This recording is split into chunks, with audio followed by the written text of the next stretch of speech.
بنفضل ندور على الوقت المناسب عشان نبدأ، وبنكتشف في الآخر إن الوقت ضاع وإحنا بندور. والحقيقة إن مفيش وقت مناسب، مفيش غير دلوقتي.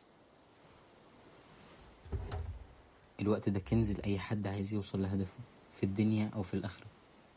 الوقت ممكن يساعدك إنك توصل أو ممكن يكون سبب فشلك.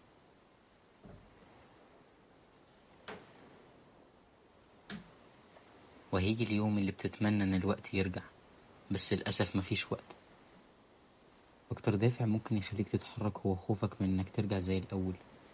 لازم تعرف إن مفيش حاجة بتبقى 100%. مش لازم تكون كل حاجة جاهزة عشان تقول إن ده الوقت المناسب. شوية تركيز في الأول وبعد كده هتتعود. كلنا فاكرين إن الالتزام بيفضل على طول. ده غلط.